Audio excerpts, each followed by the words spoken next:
दोस्तों welcome back to my channel. अगर आपने अभी तक मेरे चैनल को सब्सक्राइब नहीं किया है तो जल्दी से मेरे चैनल को सब्सक्राइब कर दे। एपिसोड 9 की शुरुआत में संगजा को जीतोंग की कॉल्स आ रही होती हैं। अब लास्ट वीक का दिखाया जाता है कि शंघाई में शिष्या की जीतोंग से मुलाकात होती है। शिष्या जीतोंग को इग्नोर करने की बहुत कोशिश करती है, लेकिन जीतोंग कहता है कि ये बात भूलो नहीं कि फ्रांस जाने के बाद भी मैं तुम्हारा सीनियर हूँ, इसलिए शिष्या को उसकी बात सुननी पड़ती। जीतोंग कहते हैं कि मुझे मालूम होता है कि संगजा की फैमिली के साथ ये होने वाला है। शिष्या इसकी बात काटते हुए कहती है कि मालूम होने के बाद भी तुम पहले की तरह संगजा को लटकाए रखते इस रिलेशनशिप में, लेकिन ये बात तुम भूलो नहीं कि तुम लोगों का रिलेशनशिप काफी टाइम पहले ही खत्म हो चुका है और वैसे भी अब संगजा का बॉयफ्रेंड है। जीतोंग को इसकी बात पे यकीन नहीं आता तो शिष्या ट्रेन स्टेशन वाली पिक्चर जीतोंग को दिखा देती है। जीतोंग शिष्या से पूछता है कि क्या ये तुम लोगों के होम टाउन का है। शिष्या कहती है कि हाँ, और ये संगजा को बहुत अच्छे से ट्रीट करता है, इसीलिए अब शिष्या से तुम्हारा कोई ताल्लुक नहीं है तो तुम उससे दूर रहो। संगजा को हिनाओ के साथ लाइव स्ट्रीम करनी होती है, लेकिन संगजा हिनाओ को अकेले छोड़कर चली जाती है कि ये आज नहीं कर पाएगी। अब हिना गुस्सा करते हुए संगजा के पास आती है कि तुम लाइव स्ट्रीम में बिल्कुल भी कोऑपरेट नहीं कर रही मेरे साथ। संगजा उसको अपने पास बुलाते हुए कहती है कि मुझे माफ कर दो, आज मेरी गलती है। हिना संगजा से पूछने लगती है कि आज आपके साथ कुछ हुआ है ना, आप मुझे बता सकती हैं, मैं मॉम को नहीं बताऊंगी। अब संगजा हिना से कहती है कि क्या तुम्हें याद है कि मैंने तुम्हें एक कोलीग के बारे में बताया था। हिना कहती है कि हाँ, उसका नाम जीतोंग है,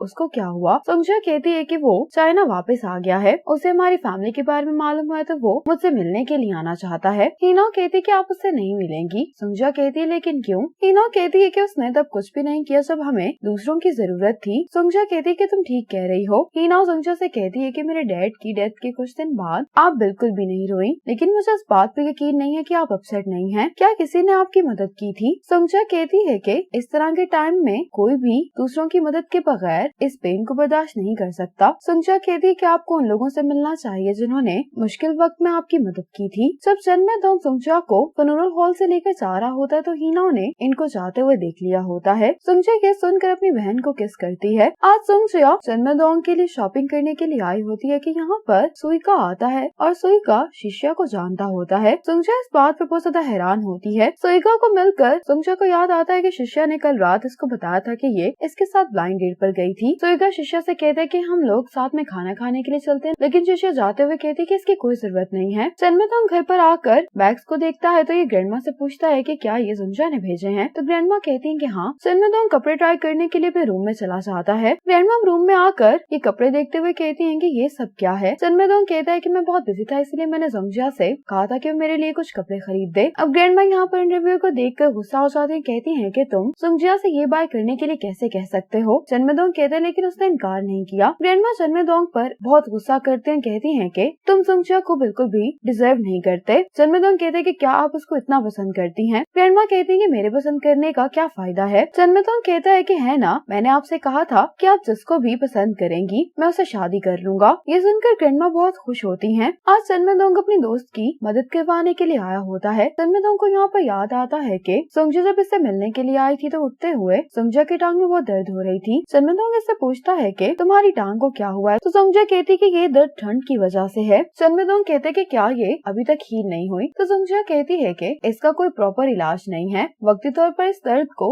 दूर किया जा सकता है बस। चनमेदोंग सांग की वाइफ से कहता है कि पिछले साल मेरी ग्रैंडमा की टांगों में बहुत दर्द रहती थी, तुमने ग्रैंडमा को मेडिसिन पैच दिए थे, क्या तुम वो मेरे लिए और भी ला सकती हो। सांग की वाइफ कहती है कि ये मिलना तो बहुत मुश्किल है। चनमेदोंग कहते हैं कि तुम अपनी मॉम को ये पैच लाने के लिए मना, मैं डबल प्राइस देने के लिए तैयार हूँ। सांग की वाइफ कहती है लेकिन मुझे ये जानना है कि आखिर ये चाहिए किसको। चनमेदोंग इन दोनों को बता देता है कि संगजा को चाहिए। ये सुनते ही सांग की वाइफ कहती है कि अब तो मैं तुम्हारा ये काम जरूर करूंगी। आज संगजा शिष्या को ट्रेन स्टेशन छोड़ने के लिए आती है। संगजा शिष्या से कहती है कि तुम्हें सुइगा के बारे में सोचना चाहिए, वो काफी इंटरेस्टिंग इंसान है। शिष्या कहती है कि मैं मॉल में मिलकर उससे बहुत इरिटेट हो गई थी, इसलिए अब तुम इस तरह की बातें नहीं करो। संगजा इसको बाय बोलकर यहाँ से चली जाती है। संगजा वापस जब अपनी मॉम की शॉप पर आती है तो उसके सामने जीतोंग खड़ा होता है। संगजा की मॉम ने भी जीतोंग को देख लिया होता है। जीतोंग इसके साथ कॉफी पीना चाह रहा होता है, लेकिन संगजा कहती है कि हम कुछ देर बाद मिलेंगे। ये सुनकर जीतोंग यहाँ से चला जाता है। संगजा की मॉम गुस्से में सफाई करते हुए कह रही होती है कि आज एक लड़का शॉप पर आया था, लेकिन मुझे संगजा ने इस बारे में कुछ भी नहीं बताया। हिना अपनी मॉम से पूछती है कि वो कैसा दिखाई दे रहा था। मॉम जब इसको उसके हुल्ले के बारे में बताती है तो हिना समझ जाती है कि ये जीतोंग है।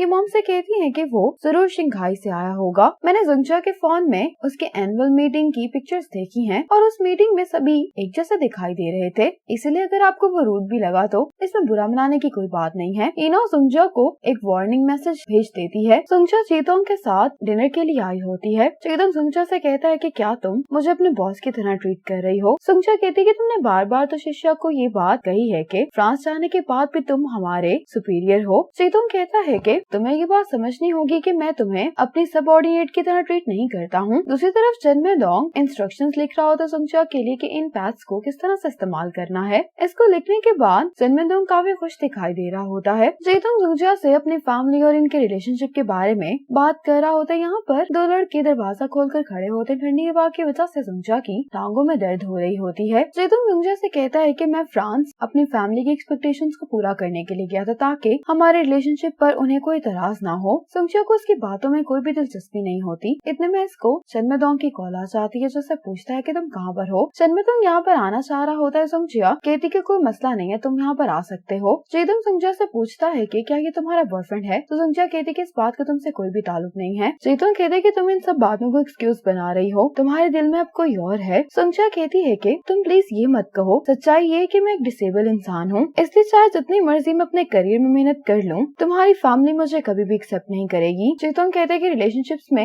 एफर्ट्स तो करनी पड़ती है। सुंगजा कहती है कि तुम इस रिलेशनशिप को लेकर सिंसियर नहीं थे, अगर होते तो तुम भाग नहीं जाते। चीतोंग कहता है कि अब मैं वापस आ गया हूँ, क्या हम दोनों फिर से एक साथ हो सकते हैं। सुंगजा कहती कि मुझे लगता है कि मैंने क्लियरली अभी तुम्हें रिजेक्ट कर दिया है। ये सुनकर चीतोंग कहता है कि मैं फ्रेश एयर लेने के लिए बाहर जा रहा हूँ। अब चेनमेदोंग यहाँ पर आ जाता है और चीतोंग चेनमेदोंग को यहाँ पर आते हुए देख लेता है। चेनमेदोंग अंदर आकर सुंगजा से कहता है कि तुम्हारा दोस्त कहाँ पर है। चीतोंग यहाँ पर बैठते हुए कहता है कि मैं यहाँ पर हूँ। चेनमेदोंग नोटिस कर लेता है कि ठंडी हवा की वजह से सुंगजा को पेन हो रही है, तो ये जल्दी से जाकर रेस्टोरेंट का दरवाजा बंद करता है। चेनमेदोंग चीतोंग को देखकर जेलस हो जाता है, तो ये मेडिसिन पैच टेबल पर रखते हुए कहता है कि इसको इस्तेमाल करने का इंस्ट्रक्शन कार्ड भी इसके अंदर ही है। ये कहकर चेनमेदोंग जाने लगता है, तो सुंगजा कहती है कि मैं तुम्हें बाद में कॉल करूंगी। चेनमेदोंग वापस आता है। ये अपना कोट उतार कर सुंगजा को देते हुए कह रहा होता है कि क्या तुम्हें अपनी कंडीशन के बारे में पता नहीं है, क्या तुम भूल गई हो कि हील होने के बाद भी तुम्हें कितनी दर्द होती है। चेनमेदोंग सुंगजा को जैकेट देने के बाद यहाँ से चला जाता है। सुंगजा चीतोंग को कहती है कि कंपनी में तुम मेरे बॉस हो, इसलिए मैं तुम्हारी रिस्पेक्ट करती हूँ, ये कभी भी चेंज नहीं होगा। ये कहकर सुंगजा यहाँ से चली जाती है। बाहर आने के बाद सुंगजा चेनमेदोंग को देख रही होती है, लेकिन चेनमेदोंग यहाँ से जा चुका होता है। चेनमेदोंग अपने दोस्तों के साथ कार्ड्स खेलने के लिए आ जाता है। चेनमेदोंग बार बार अपने फोन को देख रहा होता है, लेकिन इसे सुंगजा की कोई कॉल नहीं आई होती। चेनमेदोंग काफी गुस्से में दिखाई दे रहा होता है। अब सुंगजा घर पर आकर ये इंस्ट्रक्शंस पढ़ रही होती है कि इतने में मॉम रूम में आ जाती हैं। सुंगजा अपनी मॉम को बताती है कि सुबह आपने जिसको देखा था उसका नाम चीतोंग है, वो मेरा बॉस है, उसने डैड की डेथ का सुना था, इसीलिए वो मुझसे मिलने के लिए आया था। मॉम कहती है कि मुझे चीतोंग बहुत ही रूड लगा है। सुंगजा अपनी मॉम की बातें सुनते हुए पैच लगा रही होती है, तो मॉम सुंगजा से पैच लेकर खुद इसको लगाने लगती हैं। सुंगजा अपनी मॉम को कहती है कि मॉम मैं और चीतोंग सिर्फ कोलीग्स हैं, आप फिक्र नहीं करें। मॉम कहती है कि अब तुम सो जाओ। मॉम जाते हुए सुंगजा से कहती है कि क्या